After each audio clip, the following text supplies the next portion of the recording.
evangelio, ¿sí?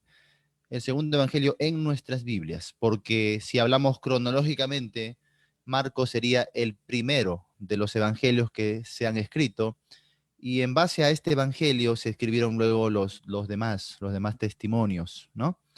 Vamos a aprender entonces muchas cosas con referente a la vida de Cristo, a su obra, los propósitos divinos en el plan salvífico de redención que Él tiene para con el ser humano. Vamos a aprender también que si bien el hombre tiene la necesidad de salvación, la meta máxima no es tanto la salvación del hombre, sino es el reino de Cristo. Producto de este objetivo central y primario que es el reino de Cristo, el hombre se beneficia con la gracia de Dios. Entonces, el fin principal no es el hombre, sino siempre es Dios. El hombre se beneficia de la gracia de Dios, ¿no? Y bueno, también vamos a aprender, hermanos, que el reino, que es el reino de Cristo, el reino espiritual, el reino prometido desde los siglos pasados, es más, ya trazado antes de la fundación del mundo, este reino tiene el día de hoy un aspecto muy práctico, muy, muy práctico. De manera que cuando hablamos del reino de Dios no debemos limitar nuestra mirada al futuro, a los cielos nuevos y la tierra nueva, o al trono de David, o a las promesas escatológicas, sino que también tenemos que dar una mirada al tiempo presente.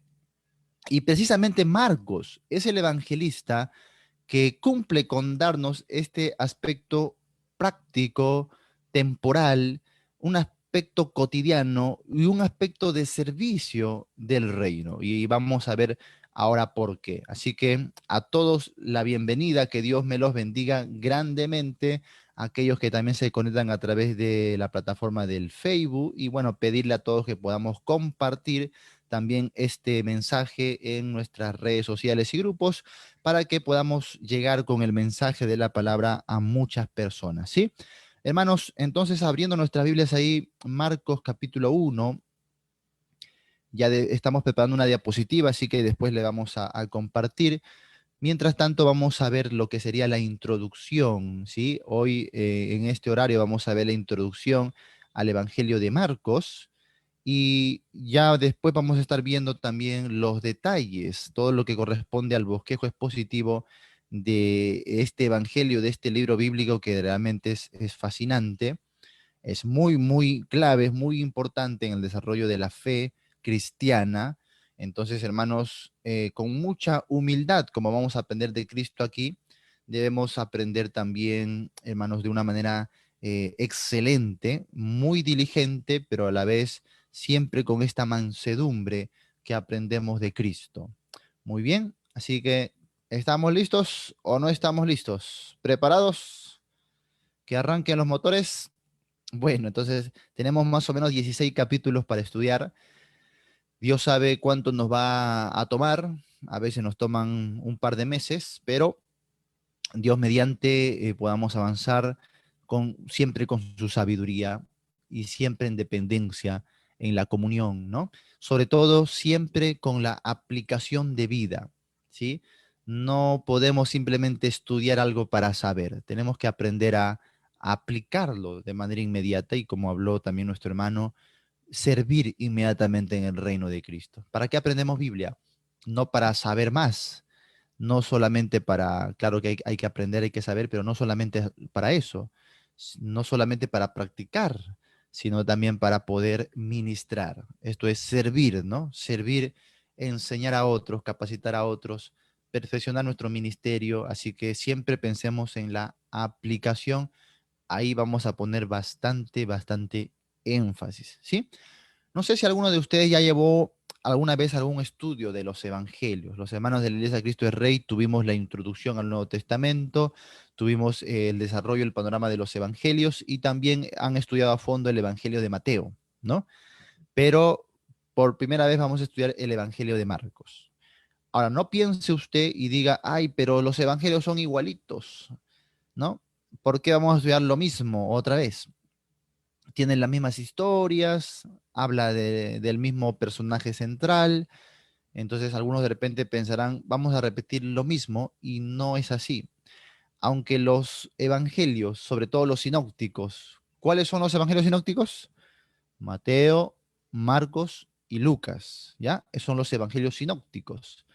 Y tenemos un cuarto evangelio que es el evangelio de Juan. Ahora, ¿por qué a los tres se les llama evangelios sinópticos? Porque la palabra sinópticos significa ver en conjunto, es como si estuviéramos viendo en paralelo, ¿no? Los que tienen Biblia en paralelo o pueden ir a internet y pueden buscar ahí una Biblia en paralelo y señala, por ejemplo, los evangelios. Algunos tienen los evangelios en paralelo. Bueno, usted puede ver en conjunto a estos libros y ver que tienen básicamente la misma estructura, ¿no? Casi la misma hilación, el mismo orden, no perfecto, no exacto. A veces se cambia el orden, se cambia algún evento, a veces se omite una historia, pero tienen casi el mismo desarrollo, por eso que se les llama evangelios sinópticos. Entonces, aunque los evangelios sinópticos tienen mucho parecido, tienen casi la misma estructura de principio a fin, no significa que cuando usted lo va a estudiar lo mismo, porque cada evangelio me va a arrojar algo diferente con relación a la persona y al reino de Cristo, ¿no? Entonces, cada evangelio o cada evangelista va a presentar a Cristo en una manera distinta, pero complementaria, no contradictoria, sino complementaria. Es decir, que para que usted pueda ver mejor la persona de Cristo, entender mejor su carácter y su obra y su mensaje, por supuesto, tenemos que verlo de estos cuatro ángulos en que la Biblia siempre lo está presentando. Jesús es presentado siempre en la escritura desde cuatro ángulos diferentes.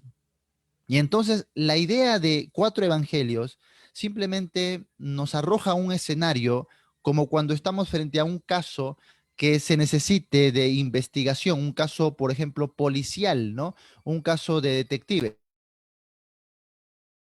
Entonces, ¿qué pensamos ahí?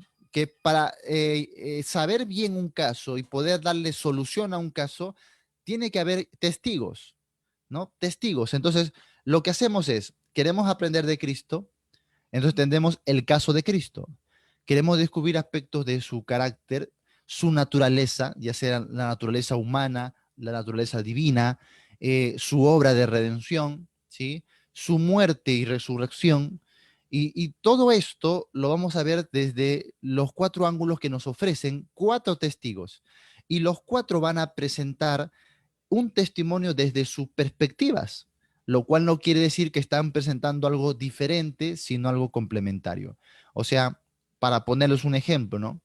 Usted puede en el centro de una sala poner un mueble, digamos un sillón, ¿no? O cualquier artefacto, y en cada ángulo de la habitación ponga a una persona diferente, ¿no? Entonces, ojo que un mueble no tiene por todos sus lados la misma forma, las mismas figuras. Entonces, tenemos el mismo mueble, pero cada persona que está en cada ángulo de la habitación te va a ofrecer un dato diferente del mismo material o del mismo cuerpo, ¿no? O del mismo mueble que usted ha puesto ahí. Entonces, alguno le dirá, mira, tiene esta forma, mira, tiene esta inscripción, tiene esta, ¿cómo se llama?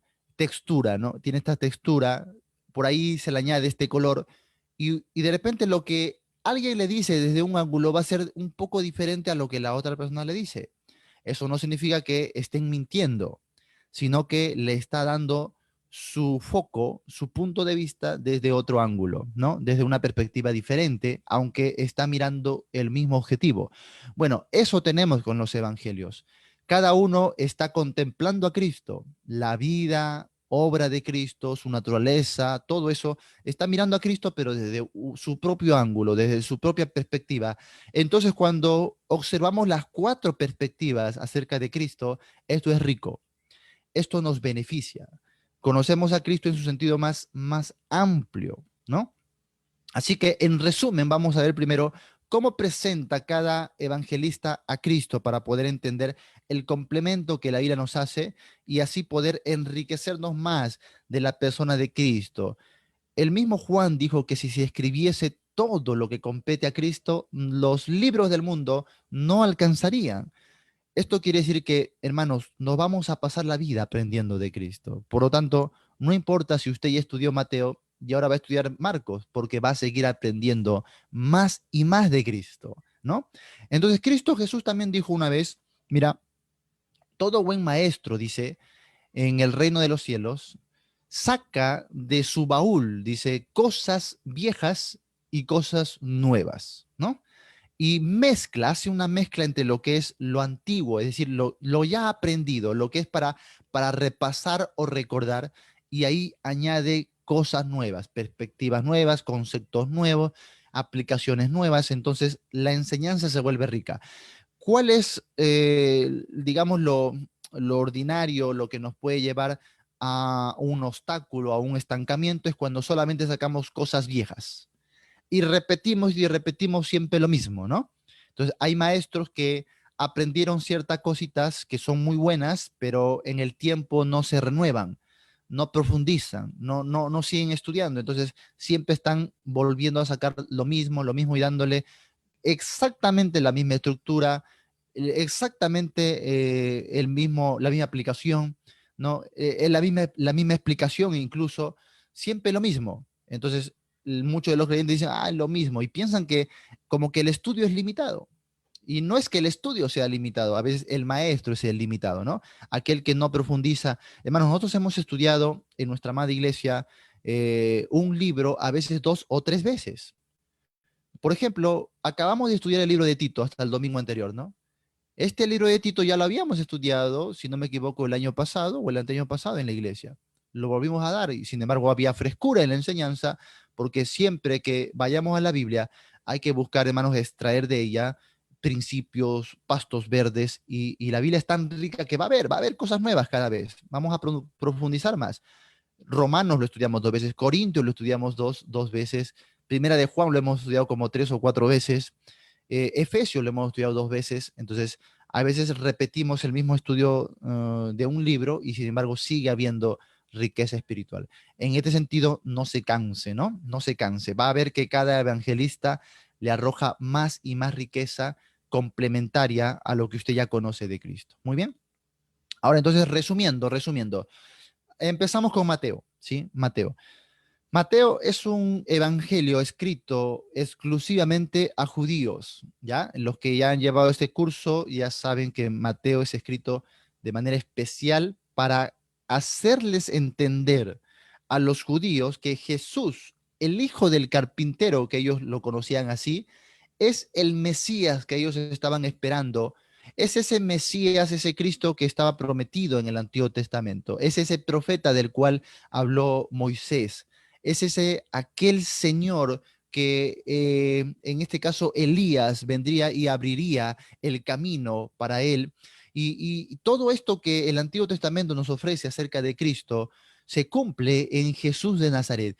Y este es el propósito de Mateo, presentar a Jesús como el rey mesiánico, el rey de los judíos, para que ellos tengan certeza entonces y acepten a Jesús como su Mesías, ¿no?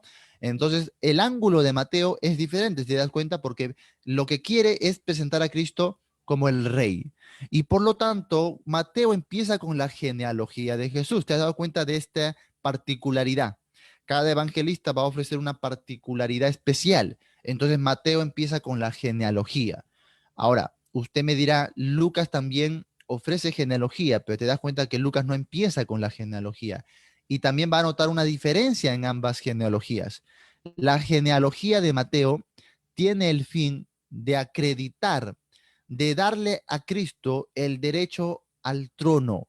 Es una genealogía monárquica, ¿no? Entonces, lo que Mateo quiere es decir, Cristo tiene el linaje real, por lo tanto, tiene el derecho al trono de Israel, ¿no? Entonces, Mateo se remonta hasta Abraham, que es el patriarca de los judíos, Abraham, Isaac y Jacob.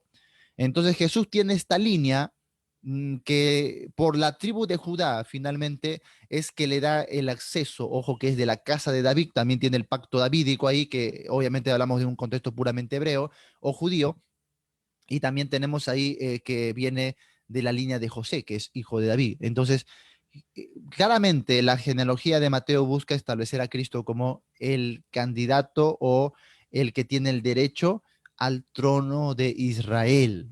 Así que Mateo presenta a Cristo como el rey de los judíos y por eso que usted va a ver continuamente este llamado del reino de los cielos o la referencia a Cristo como rey, continuamente, ¿no?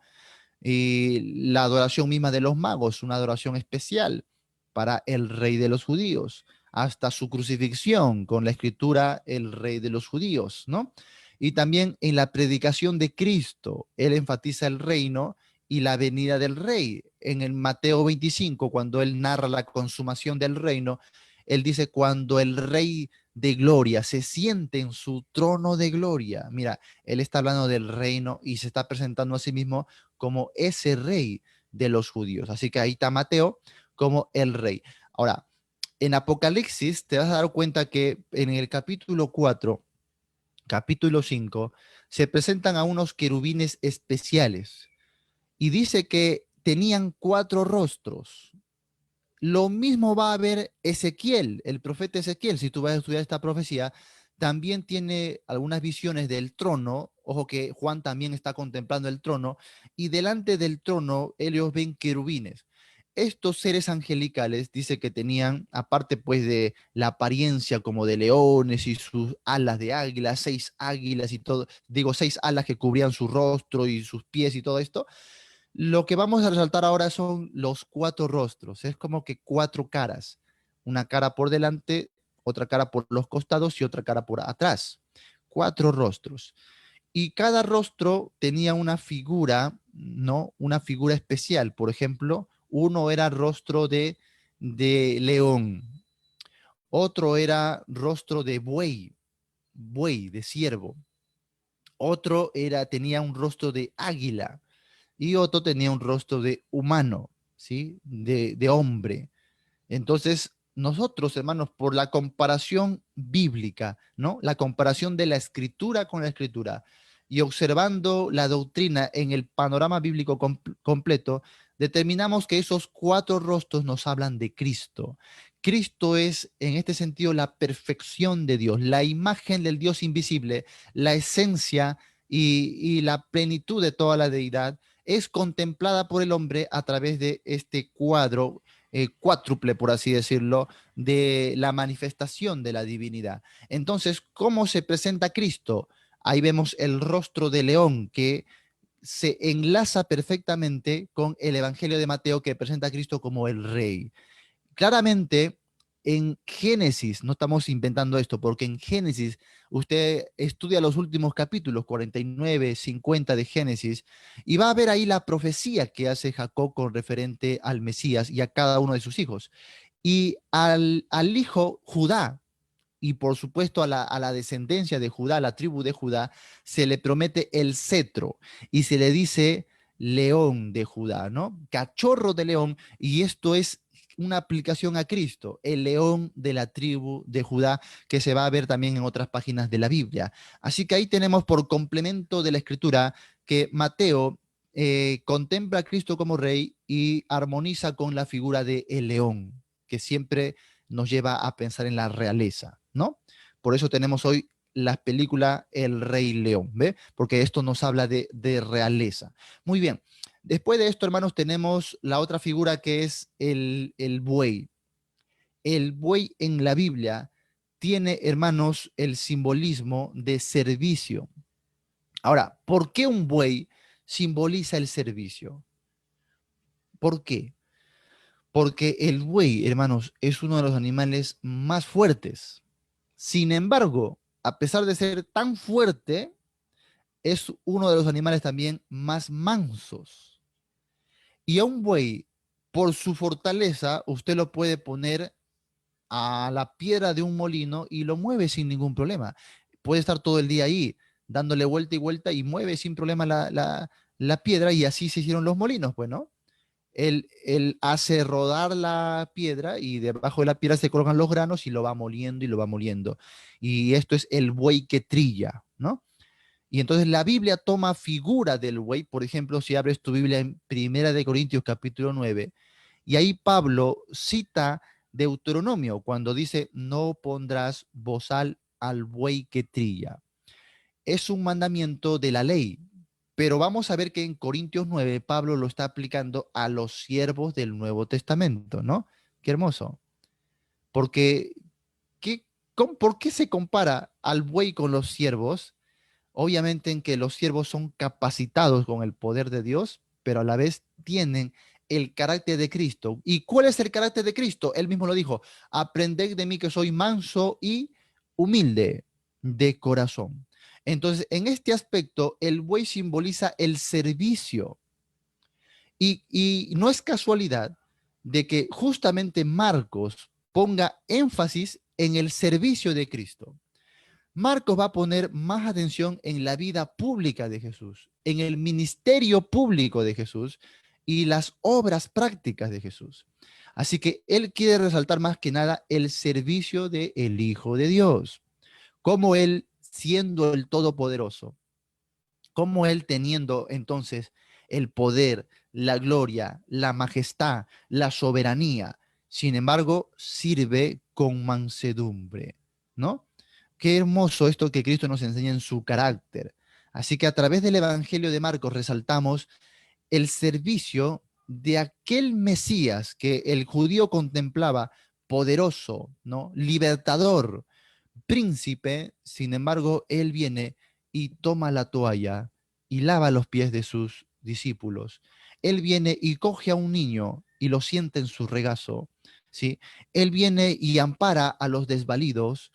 Él pone la mano sobre los leprosos y sobre los pecadores y aún sobre las mujeres que el mundo consideraba lo peor, ¿no? De aquellas pecadoras, aquellas mujeres que hoy conocemos de las calles, pero él les ama, les extiende su protección, su amor, tanto que se le llama amigo de los pecadores. Y ahí tenemos a Cristo Jesús haciendo una labor de entrega, de sacrificio, mansamente, teniendo todo el poder y la gloria, él con mucha mansedumbre sirve, en este caso, al ser humano, siendo que el ser humano ha sido creado más bien para el servicio a Dios.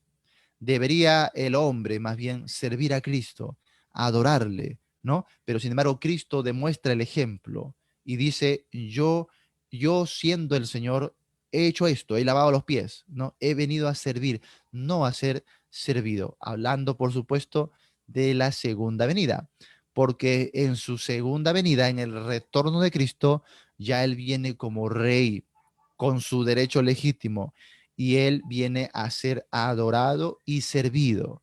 Mientras tanto, con sumo ejemplo, nos ha enseñado a servir.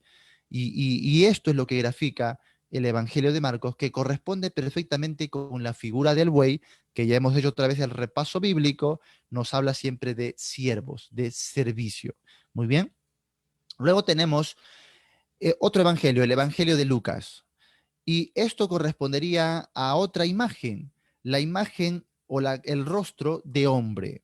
Porque Lucas en este caso va a presentar más que nada la humanidad del Hijo de Dios. El hombre perfecto, el hombre con santidad absoluta, el hombre, hermanos, que no le faltaba nada para ser hombre, ¿sí? Porque hay una corriente gnóstica que enseña que Jesús no era completamente hombre, sino era algo parecido a hombre, pero no era hombre, ¿no? Hay corrientes que enseñan, por ejemplo, hay una corriente en el docetismo que enseñaba que Jesús solamente vino a ser hombre en el momento del bautismo, pero antes de la crucifixión, el Cristo divino abandonó a la parte humana y se quedó solamente un cuerpo, un hombre más del mundo, ¿no? Esto, por supuesto, son herejías, son filosofías del momento, pero que tenían que ser contrarrestadas y por eso que Juan escribe sus epístolas o Pablo escribe Colosenses y en este caso Lucas en su evangelio resalta más que nada la humanidad de Cristo. Y ahí tenemos en los querubines que tenían también en un lado rostro de hombre. Esto es la humanidad de Cristo y por eso el término hijo del hombre se va a presentar más que nada en este evangelio. También cada uno de estos títulos se va a presentar en los cuatro evangelios, sin embargo, en algunos se hace mayor énfasis porque como dijimos, ¿no? Lucas quiere presentar a Cristo como el hombre. Ahora, ¿por qué es importante la humanidad de Cristo? No solamente, hermanos, por su identificación, ¿sí? Que es bastante enseñanza, sino también porque es necesario para la expiación. Era necesario que el hombre arregle cuentas con Dios. El hombre tenía que satisfacer la deuda que tiene con Dios, una deuda eterna, una deuda impagable. Entonces, solamente un hombre podía arreglar esto con Dios. Siendo que el hombre, hermanos, es imperfecto, siendo que el hombre es pecador, siendo que el hombre no va a poder llegar al estándar que la justicia divina está solicitando, entonces el mismo Hijo de Dios se humana, se encarna, adopta nuestra naturaleza, ¿sí? Se hace completamente hombre para que, dice el escritor de Hebreos, ahora pueda participar de nosotros, de nuestra semejanza. Incluso Pablo habla de ser parte de sus miembros, de su carne y de sus huesos. Entonces, esto estaba profetizado ya desde las páginas del Génesis, que él tenía que ser hombre. Por ejemplo, le dijo, tu simiente a la mujer, ¿no? La simiente de la mujer era la que iba a traer redención a la humanidad, la que iba a traer victoria sobre la simiente de la serpiente. Tenía que ser humano, no solamente por esta demanda de la justicia divina, sino también por promesa. O sea, Dios dijo, yo mismo me haré cargo, siendo hombre, siendo una simiente de la mujer. Y ahí tenemos muchas promesas en el Antiguo Testamento con referente a la humanidad del Redentor. Así que por eso que los hombres a lo largo de la historia bíblica siempre esperaban un Mesías humano, nunca esperaban un querubín, un ángel, ¿no? Ellos esperaban un agente humano. Moisés habló de él en forma de profeta, se levantará un profeta como yo y a él deben escuchar, ¿no? Entonces tenemos continuamente una referencia ahí a Cristo en su forma humana trayendo redención. Era un salvador para la humanidad y esto es lo que quiere presentar Lucas, como Cristo, ya no como tanto el rey de los judíos, ¿sí? Sino como Cristo el salvador de la humanidad. Ahora, por eso que cuando Lucas nos da su genealogía, la genealogía de Lucas, hermanos, apunta hasta Adán. ¿Te has dado cuenta de esa diferencia? Mientras que la genealogía de Mateo apunta hasta Abraham, la de Lucas va hasta Adán. O sea, va hasta el principio de la creación, en la que Jesús ya no es exclusivo de los judíos, porque Adán no era judío. Adán simplemente era hombre, ¿sí? Hombre a imagen y semejanza de Dios. Y lo que Lucas quiere decirnos es que en Cristo la humanidad o el hombre es restaurado a su posición inicial. Lo que se perdió en Adán se recupera en Cristo. Qué hermoso, ¿no? Lo que Adán perdió y porque caímos en Adán, en Cristo es restaurado. Entonces, podemos hacer una comparación preciosísima, pero no es el Evangelio de Lucas el que estamos estudiando, así que no lo voy a hacer por esta oportunidad, pero tenemos una comparación preciosísima a lo largo de toda la Biblia. Y si usted gusta ir a nuestro canal Argumentos Bíblicos, ahí va a encontrar un video que se llama El postrer Adán, y ahí anoto cómo hacemos estas comparaciones y también contrastes entre Cristo y Adán, y es preciosísimo lo que encontramos en la Biblia, así que le invito a ver ese video, que no estará un promedio de 20 minutos, pero hermanos, hay preciosa enseñanza ahí acerca de Cristo como el postrer Adán. Y bueno, entonces Lucas tiene este énfasis sobre Cristo, la humanidad de Cristo, el redentor para la humanidad. Ahora, a veces no nos damos cuenta de estos detalles porque somos muy selectivos en la lectura o en el estudio, ¿no? Entonces, cuando llegamos a la parte de genealogías, lo que la mayoría hace es saltearse esa porción bíblica. Ay, no, qué aburrido, genealogías, nombre de hombres, listas. Mejor me paso a la historia, ¿no? Entonces obvian la genealogía y se pierden tamaña riqueza espiritual que podíamos aprender de Cristo. No hagamos esto, tengamos mucho cuidado porque las genealogías tienen un propósito muy definido en la Biblia, ¿sí? Muy bien, y finalmente tenemos otra imagen ahí en el rostro de los querubines, es la imagen de el águila, ¿sí? El águila. En la Biblia, hermanos, el águila tiene un simbolismo de divinidad, divinidad. Y ahí tendríamos el cuarto evangelio que conocemos como el evangelio de Juan. Y precisamente Juan tiene el propósito de mostrar a Cristo Jesús como el Hijo de Dios, es decir, como Dios mismo, con naturaleza divina. Y por eso que Juan va a ser tan distinto. a la vez que, por supuesto, nos está narrando la misma vida de Jesús, es un evangelio, concuerda en muchas cosas, pero va a añadir elementos que no se añaden en los evangelios sinópticos, como algunas conversaciones personales, por ejemplo, con Nicodemo, con la mujer samaritana, con ciertos discípulos y hasta con ciertos hombres de manera especial, que Jesús tiene una conversación a veces larga con ellos. Y también Juan nos va a mostrar 7 milagros, 7 señales que demuestran precisamente la divinidad de Jesús. Nos va a mostrar sus atributos divinos. Nos va a mostrar a Cristo como omnipresente, como omnisciente, como todopoderoso. Es más, si tú abres tu Biblia en los primeros versos de Juan, lo primero que hace Juan es decirnos su proposición. Y la proposición de su libro es, en el principio era el verbo, y el verbo era con Dios, y el verbo era Dios. Y todas las cosas por él fueron hechas, creador.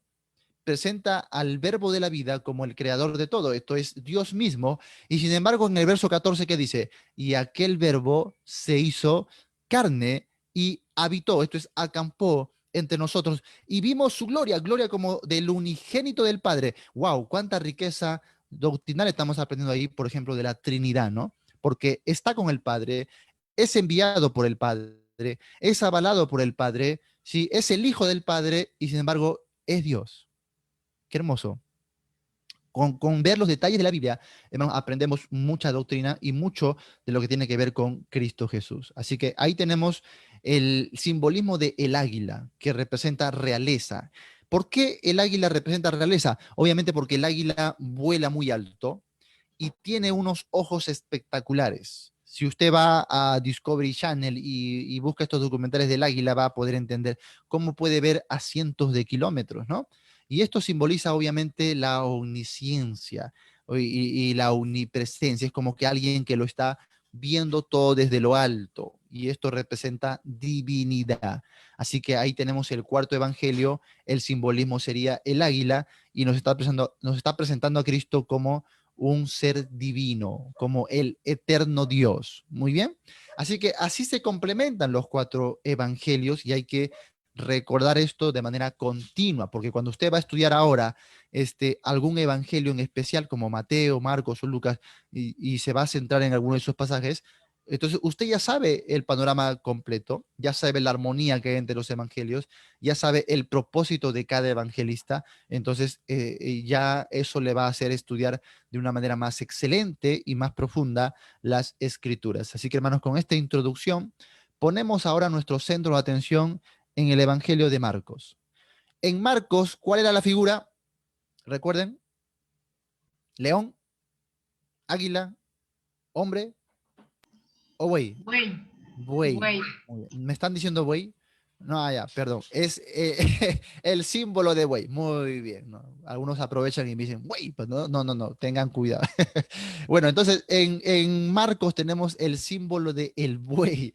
Y el símbolo del buey, ¿de qué nos habla? De realeza, de humanidad, de divinidad o de servicio. ¿De qué nos habla el símbolo del buey? A ver. Servicio, pastor. Ah, ya Servicio. muy bien, de De servicio, claro, claro servicio. que sí, de servicio. Entonces, en Marcos, nuestro centro de atención tiene que estar puesto en el servicio de Cristo, ¿ya? En el servicio de Cristo. Muy bien, así que hacemos ahí la introducción al Evangelio de Marcos, que vamos a llamarle así, un siervo admirable. Este va a ser el título general de todo nuestro estudio. El Evangelio de Marcos le hemos puesto un siervo admirable, ¿no? No es un siervo cualquiera.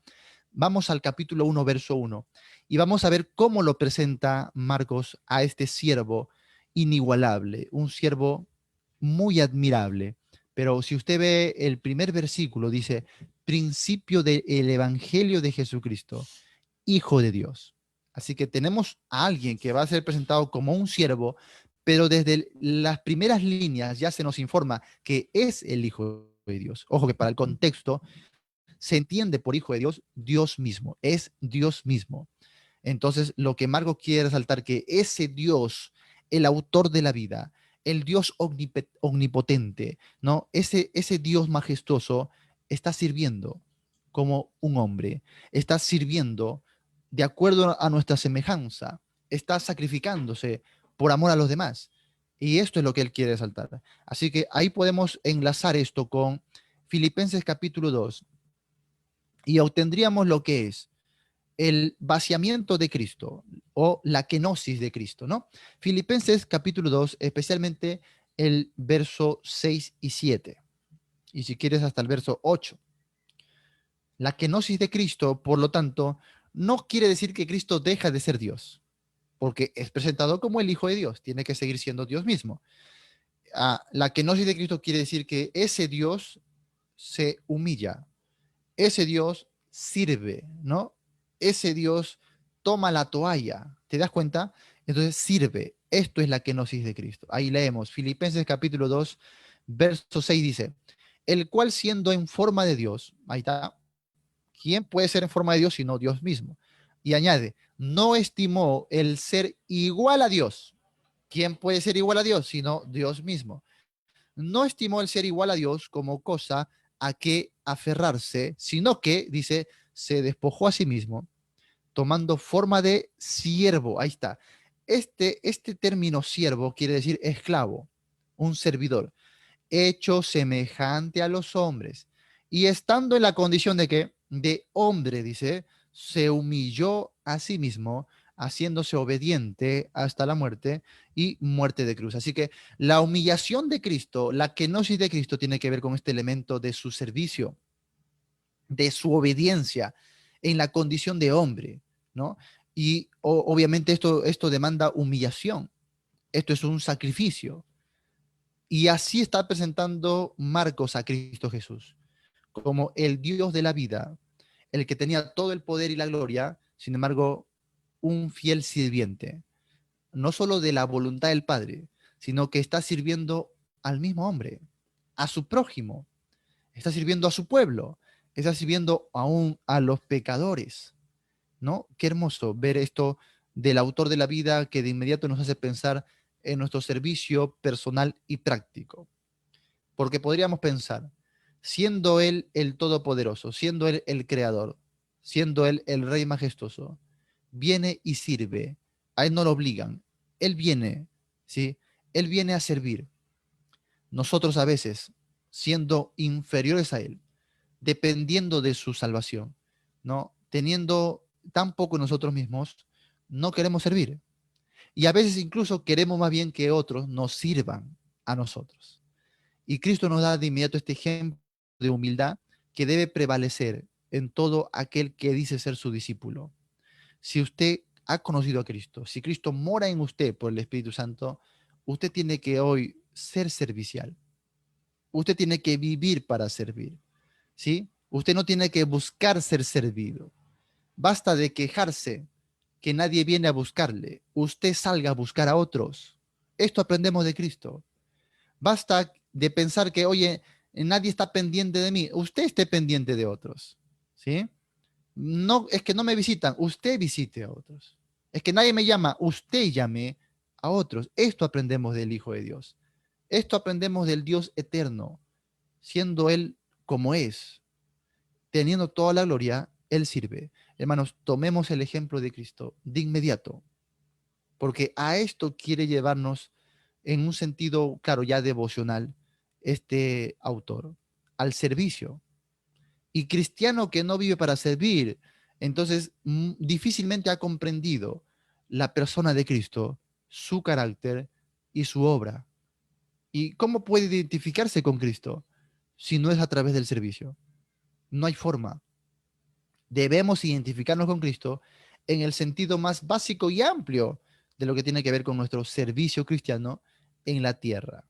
Así que estamos aquí para servir, no para ser servidos. Muy bien, volvemos a Marcos capítulo 1 y estamos viendo ahí el siervo admirable. Ya hemos visto entonces que Marcos resalta el servicio de Cristo y pone mayor atención a sus obras públicas, pone atención a sus milagros o se concentra más en lo que Cristo Jesús hizo, en lo que dijo.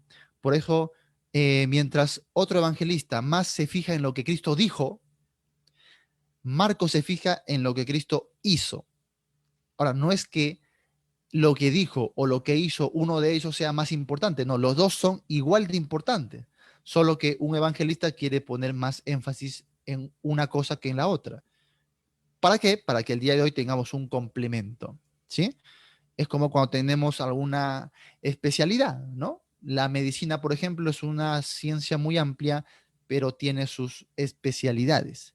Entonces, pongamos que estamos en Cristo y cada uno quiere especializarse en algo, mientras que Mateo se especializa de repente en el reino de Cristo, mientras que Lucas se especializa en su humanidad y Juan en su divinidad. Marcos quiere especializarse en la obra de Cristo, en lo que Él hace, en su entrega y servicio. Muy bien, muy bien. Así que todo esto, por supuesto, nos habla del poder del Hijo de Dios, de la humildad y también del amor demostrado que Él nos ha dado. Ahora, algo que señalar aquí muy importante es que Marcos no es un apóstol. Por favor, escribamos bien ahí nuestros apuntes. Marcos no fue un apóstol. ¿Cuántos equivocadamente? Porque tenemos Mateo, Marcos, Lucas y Juan, piensan que Marcos y Lucas son apóstoles. Los apóstoles son 12 y cuando usted va a los evangelios a ver la lista de los 12 apóstoles, no va a ver ahí a Marcos y a Lucas. Y es extraño esto que a veces, por más que vemos la lista de los 12 apóstoles, algunos siguen equivocándose y pensando que Marcos es un apóstol y Lucas también es un apóstol. No, el de los 4 evangelistas, solo 2 son apóstoles. ¿Quiénes? Mateo y Juan. Solo ellos son apóstoles. Mientras que Marcos y Lucas no son apóstoles, ¿sí? Y alguno también ha pensado equivocadamente que los 4 tienen que ser judíos.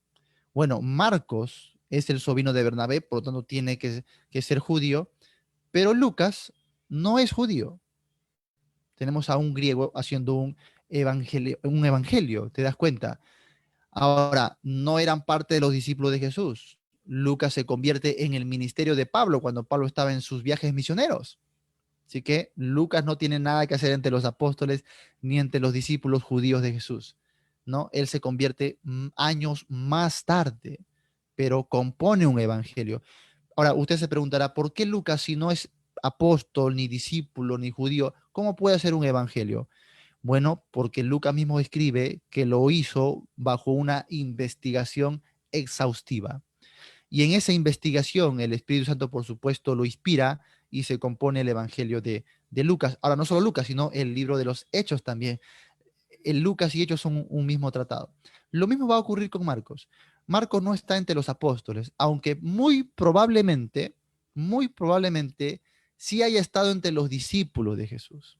Porque recuerda que Jesús tenía como 500 discípulos, ¿ya? Por lo menos tenemos seguridad de que habían más de 120. Pero Pablo en Corintios 15, él relata que Cristo en su resurrección se apareció a más de 500 hermanos a la vez. Así que ahí probablemente Cristo haya tenido 500 discípulos. Estos son los seguidores de Jesús, ¿no? Y en el aposento alto, cuando antes que venga el Espíritu Santo y los apóstoles estaban esperando ahí el poder del Espíritu Santo, dice que los reunidos eran 120. ¿Eh? Así que Jesús no solamente tuvo 12 discípulos, como también algunos equivocadamente piensan. Y cuando yo a veces hago una pregunta así rapidito para ver si están o no están, nosotros preguntamos, a ver, ¿cuántos discípulos tuvo Jesús? La mayoría rápido, 12 pastor, 12. Y ya están así. Respondí rapidito, ¿no? Yo, error, Jesús no tuvo solo 12 discípulos. ¿Te recuerdas que una vez envió a 70 a predicar? De dos en dos eran 70, pero no tenía solo 70. Hechos 1 dice que hay 120. Corintios 15 dice que hay 500. Así que ¿cuántos discípulos tuvo Jesús? No sabemos. Por lo menos sabemos que son cientos. Son cientos. Así que teníamos a la multitud que lo seguía, eran cientos. Muchos de ellos hicieron sus discípulos. Recuerda, por ejemplo, Juan 6. Juan 6 dice que cuando Jesús comenzó a predicar sobre su carne y su sangre, muchos de sus discípulos, dice, volvieron atrás y no caminaban más con él. ¿Recuerdas o no? No se refería a los 12, porque él da la vuelta y dice, también les dijo a los 12, ¿también queréis ir vosotros? Así que tenía muchos más discípulos que los 12, ¿sí? Los 12 son un grupo de discípulos, sí, pero son discípulos más íntimos, a los que finalmente él los va a elegir como sus apóstoles, ¿ya? Ahora, de esos 12 apóstoles, entonces, aparte tenía discípulos. Se cree que Juan Marcos, que es lo mismo, Marcos, Juan Marcos, en la Biblia es el mismo, se cree que estaba entre estos discípulos, pero siendo un muchachito, ¿ya? Por lo menos entre 14 a 18 años de edad. Y muchos comentaristas coinciden en que este joven que huyó desnudo, ha visto esto que nos cuenta el Evangelio, algo que no se cuenta en los otros, que en la noche del Getsemaní, cuando Jesús es apresado, sus discípulos salen huyendo y entre ellos hay un joven, dice, que sale envuelto en una sábana. Ahora, ojo, que cuando dice desnudo, no es que estaba totalmente desnudo, ¿eh? Para la cultura, para el pensamiento de la época, estar desnudo es estar provisto de las ropas exteriores. Es decir, que él pudo estar simplemente con su ropa de dormir, ¿no? Es como que hoy día estás con una pijama, nada más. Entonces, ahí también se conocía como desnudo. Entonces, él se cubre con una sábana y sale huyendo. Muchos se preguntan, ¿quién será ese jovencito? ¿Quién será este joven? Y nos da la curiosidad, ¿no? Que sale desnudo. ¿Por qué estaba desnudo? Se preguntará. Recuerda que estaban acampando, ¿eh? Y estaban durmiendo y al dormir de repente se despojaban de su ropa exterior y se quedaban con la pijama, ¿no? Bueno, así le conocemos hoy en día, y ahí se cubrían, se tapaban y estaban a la luz del día. Esto era común en la época, era común, ¿no? Entonces, cuando vienen, obviamente, la gente, la turba, a llevarse a Jesús, muchos de sus discípulos salen huyendo. Ahora, muchos me dirán, pero ahí se da fe de que los más íntimos están con Jesús. Sí, pero recuerda de que entre sus seguidores Jesús a veces hacía una diferencia y apartaba a los más íntimos hacia un lugar más lejano. Así que puede haber ocurrido que en cierto lugar del Getsemaní haya dejado a los discípulos ordinarios y a los 12 los haya llevado a un lugar más. Porque después también nos narra los evangelios que de esos 12 llama a los tres. ¿Quiénes son los tres más íntimos? A Pedro, a Juan y a Jacobo. Y los llama más aparte todavía, a un lugar más íntimo. Y muchas veces a estos tres les enseñó cosas que a los otros no. Por ejemplo, en el monte de la transfiguración o monte de la transfiguración, ¿fueron los 12? No. A pesar de que eran los 12 apóstoles, 12 íntimos, sin embargo, habían tres que eran más íntimos, Pedro, Juan y Jacobo, solo ellos fueron al monte de la transfiguración. Así que era la manera de trabajar de Jesús. Así que no es descabellado pensar que en Getsemaní hayan habido más que los 12 apóstoles. Y también no es descabellado pensar que en la resurrección no solamente hayan estado los 12, sino hayan estado cientos de discípulos contemplando mejor dicho, la ascensión de Jesús. Por esto que esta referencia a cuando Pablo dice, se apareció a más de 500 hermanos a la vez, muchos estudiosos piensan y coinciden en que eso se refiere a la ascensión, que en el momento de la ascensión, al pie del monte, hayan estado como 500 discípulos contemplando la ascensión de Jesús y los 12 han estado en una parte más íntima, más cercana a él. Bueno, esto por supuesto es especulación porque no se nos explica el detalle, pero puede ser, porque ya vemos en otras partes de los evangelios que Cristo sí hacía esta diferencia, sí separaba por distancia a veces a sus discípulos, de los más íntimos, de los más ordinarios. Así que no es descabellado pensar eso, ¿sí? Ya cada uno opte si lo va a tomar o va a pensar diferente, no sería pecado hacer eso, pero sí tenemos evidencia para especular eso, ¿sí? Bueno, entonces, ¿por qué la Biblia nos narra este dato que no parece tan significativo de que hay un joven huyendo con una sábana, semidesnudo, podríamos decir hoy? Si tú lees la palabra como está en el Evangelio, desnudo, te vas a imaginar que él está completamente despojado de toda ropa y de todo atuendo, ¿no? Pero no, lo correcto es pensar que está semidesnudo, ¿sí? Muy bien, lo mismo pasa con David, por ejemplo, cuando David dice que se despoja de sus ropas y está danzando desnudo, por supuesto no quise que se ha quitado todo, ¿no? Sino que está con ropa más ligera, o sea, semidesnudo, ¿no? Entonces, en este aspecto no está completamente desnudo. Hay que tener mucho cuidado con ciertas exageraciones. Muy bien, entonces, ¿por qué sería tan relevante? ¿Por qué el evangelista pondría este dato? Muchos creen que él está poniendo su firma, su estampa. Lo que muchos creen es que él está diciendo, yo fui testigo ocular de estas cosas. Ahora, ¿esto importaba para la gente del momento? ¿Que alguien sea testigo ocular? Sí, sí importaba mucho. De manera que si alguien era testigo ocular, tenía más peso. Y ojo, que estamos hablando del primer evangelio. Los otros evangelios se componen a partir de este. O sea, Mateo, Lucas, que también ya lo dijo él, investigó, necesariamente leyó el evangelio de Marcos. Mateo se nota que hizo una investigación, aunque él lo perfiló a los judíos, pero Mateo tuvo que tomar referencia al evangelio de Marcos. Y lo propio hace Juan, aunque él quiere explicar más que nada la divinidad de Jesús, entonces va a un aspecto un poco más diferente. Pero se sabe que Marcos es el primer evangelio en escribirse. Entonces tenía que resaltarse esta importancia de ser un testigo ocular. Así que, así igual que cuando Juan dice del discípulo amado, él no dice yo Juan, sino él dice Jesús tenía un discípulo que amaba mucho. ¿Por qué Juan no quiso decir simplemente Jesús me amaba mucho? Yo era su discípulo, que me acostaba a su pecho, ¿no? Yo era su discípulo, que él dijo que él quede hasta que yo venga y si yo quiero que sea así, queda a ti. ¿Por qué él no dijo yo soy? Obviamente por cuestiones de integridad, por cuestiones de humildad, ¿sí?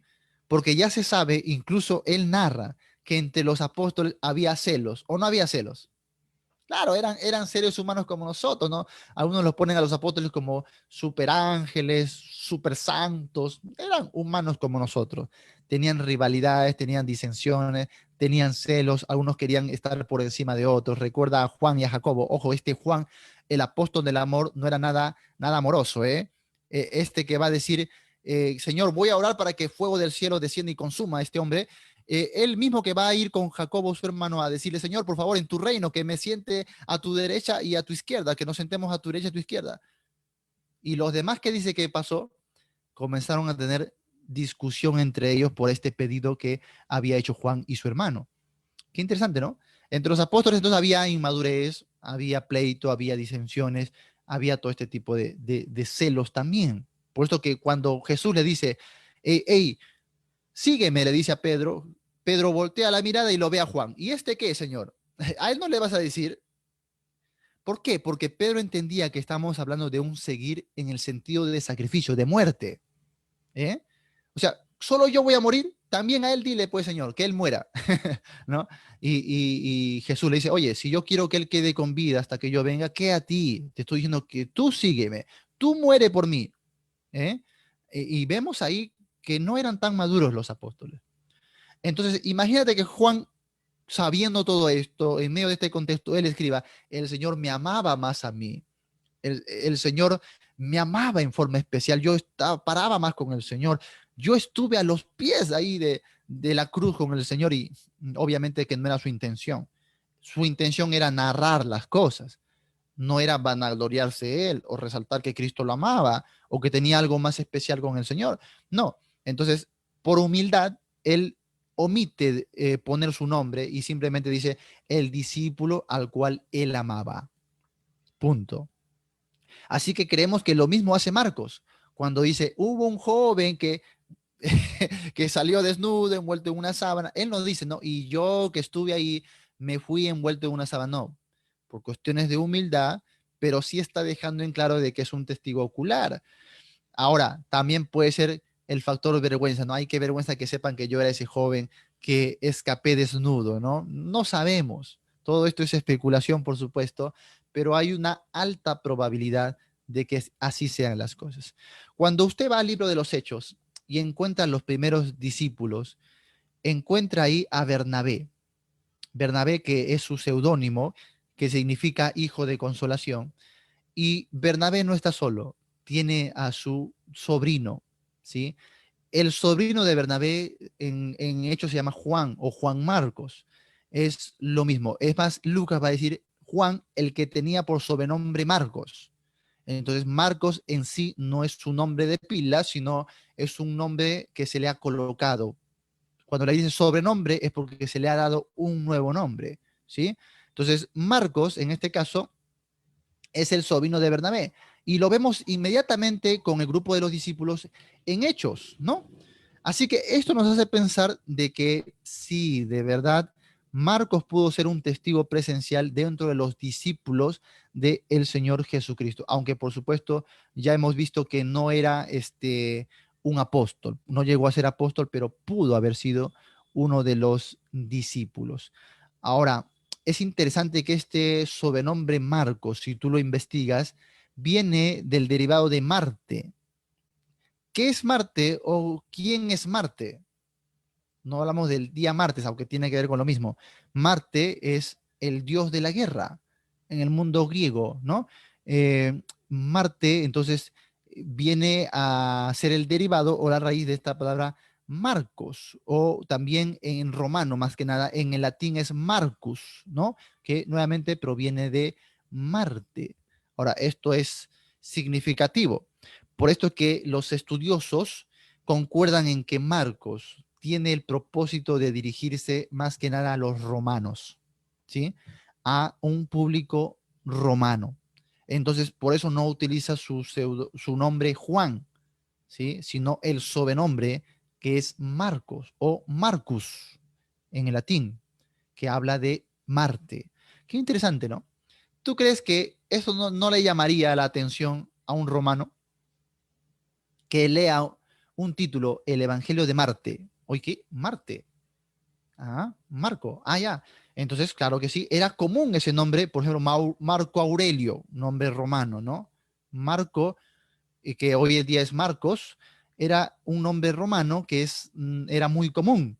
Entonces, yo creo que sí, sí tiene relevancia si es que esto o este libro tiene el propósito de hablarle a un público romano, porque va a llamar su atención. Y obviamente no solamente por ese detalle, sino por algunas cositas más que vamos a ver.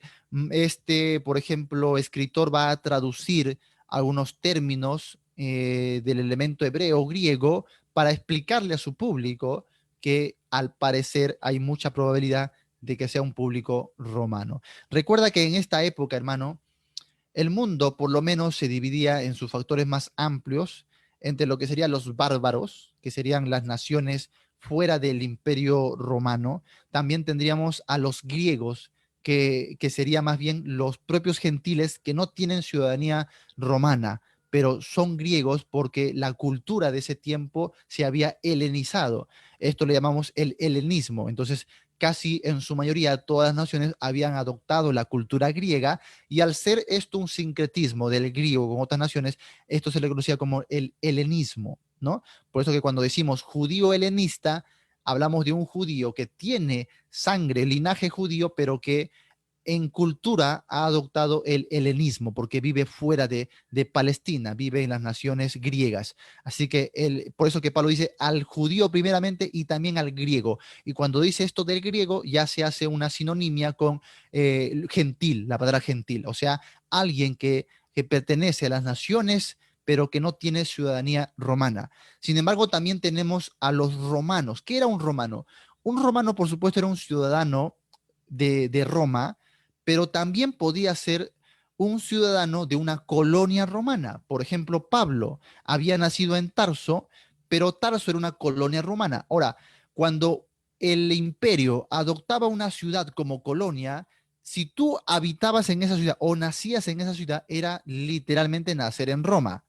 Prácticamente es lo que tenemos el día de hoy con algunos países, ¿no?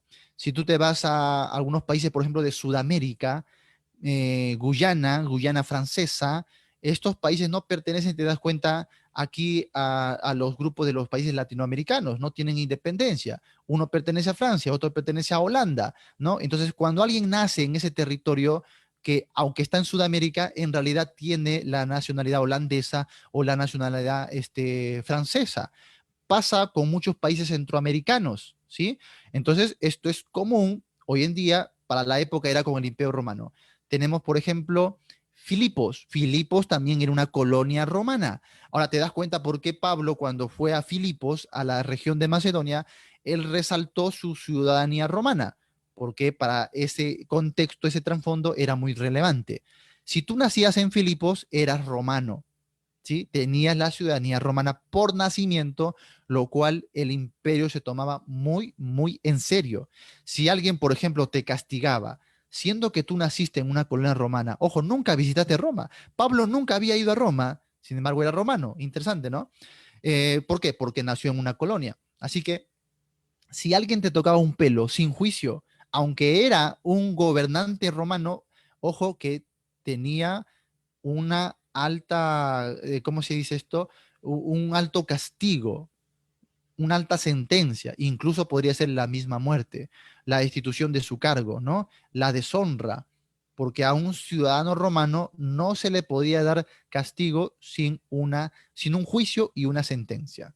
Así que estos elementos de la historia van a ser muy importantes para poder no solo ubicarnos en el trasfondo, sino entender por ahí los objetivos del autor, ¿no?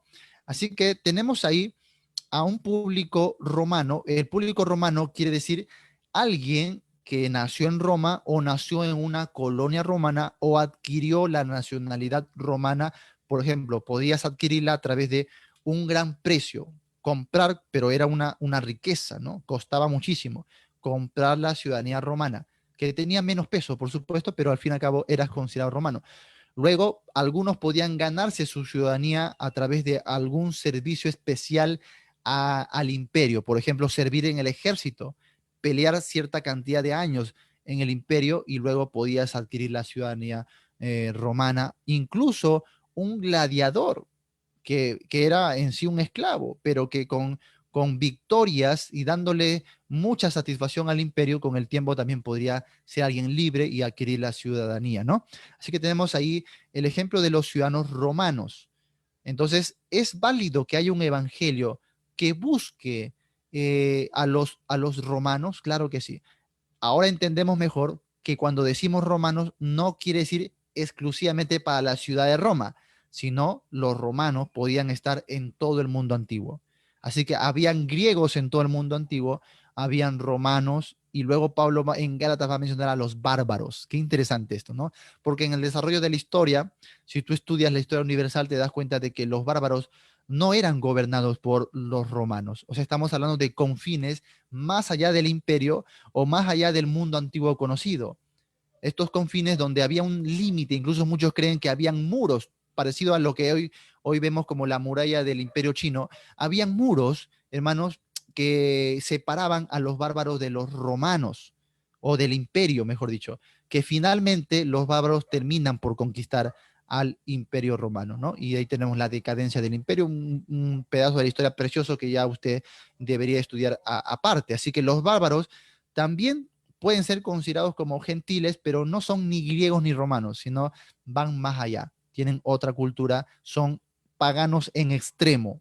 Hasta los mismos romanos los consideran paganos a los bárbaros, ¿no? Pero finalmente tuvieron que aceptarlos entre ellos. ¿Por qué? Porque se hicieron una fuerza numerosa, muy, muy poderosa, ¿no?